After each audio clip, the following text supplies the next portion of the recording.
Shabbat Shalom, everybody. Well, it is the second week of our new Torah reading cycle. And as the second week, we are on the second portion of Noach. Noach, that's the real name, Noach. But first, a shout out. We have a new rabbi in our, not our congregation, but I don't know if we would call it a sister congregation, but Congregation B'nai Chaim is a conservative synagogue, and we have in place our services in our shul.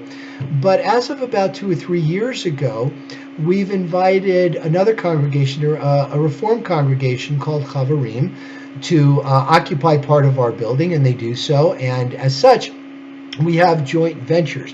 In our Hebrew school, we have students mostly from Congregation B'nai Chaim because we are a larger congregation. But we also have students from Chavarim, the Reform congregation. It's very nice. So they've gone through a few people, but recently, this year, 5778, they have a new rabbi joining them, Rabbi Nora. And it's a very nice addition. She's a wonderful person. And she did something this morning that I thought was unusual. I hadn't really heard of it, and that's why I mentioned it. So during Hebrew school on Sunday, right around the mid-break at about 10:30, we do sort of a junior practice congregation for the kids. We introduce them to the services, the flow of the liturgy, flow of the service. And today, Rabbi Nora kind of took that over, and it's a little different. It's Reform. There are some little differences in there. But when she came to the Shema, and I'd never seen this before. Now, usually when we do the Shema, we, of course, cover our eyes like this. We want to kind of put blinders on because we just want to look at those words because it's such an important declaration. Hear, O Israel, the Lord our God, the Lord is one. Rabbi Nora said, well, we make the sign of the Shin, and she kind of did it this way. Now, this is a Shin. I have been used to making the sign of the Shin, which means Shaddai. It means Hashem gives us enough. Shaddai, that which is enough. So I'm used to it like this. This is something that the Kohanim would do in the ancient temple and recently in synagogues when they did the Birkat HaKohanim, may the Lord shine his countenance on you. It's that three-pronged priestly blessing that we find in Numbers. And the Kohanim would, close their eyes and they would do this. They would bless the congregation using the symbol of Shaddai. Many of you are aware of the pop culture application. Leonard Nimoy was an Orthodox Jew who grew up in Boston. His father would take him to shul, and of course his father would say, well, don't look when they do this. So of course he looked, and he saw them doing this. So when he was accepted as in the role of Spock, when he was booked as for the role of Spock in Star Trek, they needed a sign, a something to set the planet Vulcan apart, and he came up with this. It looks like a V, but actually it's Shaddai. So I'd never actually seen it done this way, the Shaddai, but covering the eyes, I thought it was very interesting, so I thought I'd give it a little bit of mention.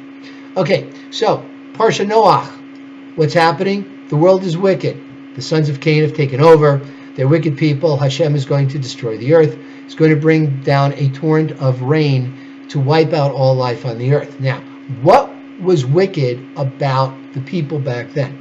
First, they started stealing. A little bit at first, and a lot of the courts, they just kind of didn't deal with it because it was kind of petty. It was kind of almost like pilfering. But what happens when you don't set limits on bad behavior? It gets worse. So the stealing got bigger and bigger, and eventually it became robbery. What is the difference between stealing and robbery? Stealing is, I don't see anybody around, I'm just going to grab this and run off with it, and now it's mine, I've taken it. Robbery is when you approach someone physically, or physically they're in that house and you take it right from them. Now, robbery is a more violent act. Stealing, you're just taking it, nobody knows. Maybe they notice it's missing and wonder what happened to it. Maybe they see that you've broken into their facility or whatever it is, their home, their store, whatever it is. Robbery is a direct assault, a threat, sometimes battery, sometimes an actual physical confrontation where you're taking something. And that's just what the people were doing. They had no respect for another person's property, no respect for their personage. Now, the Torah gets vague at times. It says, well, the people had grown weak, and there was some verbiage that suggests that it was because of robbery. Now, the big question is, how bad did it get? Were people killing people and taking their goods? And you wonder that if Hashem thought it needed, the life had to be wiped out, you got to kind of wonder that it went that extreme, that people were actually killing people and taking their goods, maybe even killing men and taking their wives if they were attracted to their wives. Who knows? But that's what was going on. So it says in the Torah that Noah was a righteous person. Everybody was wicked, Noah was righteous. And there's been a lot of discussion about that. Okay? Was Noah just an absolute righteous person and he stood apart from everybody else? Or was he only righteous because everybody was just so bad that somebody who was barely, righteous just stood out like a sore thumb anyway, right? This other point, this latter point, is reinforced by some sages. And again, the sages, some say he was, some say, Rashi, for example, said, no, he was righteous in his own right, because that's what it says. A lot of other sages say, no, he was wicked. Why was he? Well, not wicked. He wasn't that righteous. Why? Because when Hashem was bringing the rains down, did Noah pray for their salvation? Not really. He didn't really pray. Contrast that with Abraham, when Hashem came down and said, Sodom, Gomorrah, the other 3 or 4 cities, they're evil. I'm going to wipe them out just on their own. I'm going to bring down a hail of fire and brimstones. That's where it comes from. And Abraham said, wait a minute, Hashem, hang on. Maybe there's a way we can save them without them being destroyed. Noah didn't do it. Hashem said, build the ark, and Noah built the ark. So that point is still debated. So Noah goes off to build the ark. Now remember, this is like 4,000 years ago. I mean, if I said to you, hey, let's go build an ark. And by the way, what's the difference between an ark and a ship? The difference, a ship, of course, has a rudder. It has a method of locomotion, whether it's the winds from the sails, whether you got people rowing it, either way back then. Now, of course, we've got more technology. We've got steam, we've got coal, maybe they got oil for that type of thing. All right, but back then, it just had limited power. Okay, an ark is just a big floating box of wood. That's all it is. There's no captain, there's no crew, there's no means of locomotion. The waters came up, it just picked it up and just brought it up. And the ark was really at the mercy of the torrent of waves and the rain, etc.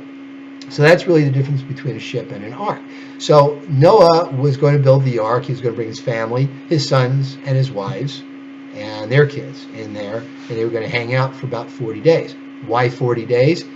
That's the length of time it takes a fetus to gestate into an embryo. That's the common thinking, and they wanted that amount of time to allow the earth to purify itself.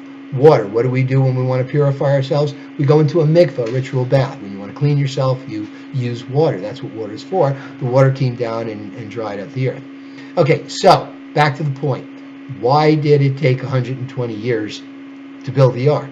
Well, if I asked you to build an ark, okay, what would you do? We go to Home Depot, we go to Lowe's, wherever, do it center, we buy some tools, we get some material, we start putting it together. Okay, they didn't have tape measures. They didn't have, a lot of real good tools.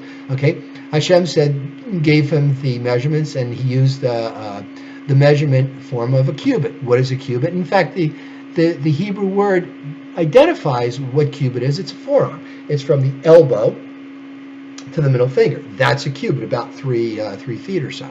And the English units of measurement are based on the same thing. What is a foot? It's the length of your foot, 12 inches, right? All right, so things like that. So he's building this ark, and it's taken him 120 years. Now, one Chumash says he was going kind of slow, and then at the end of the 120 years, picked up the pace a bit.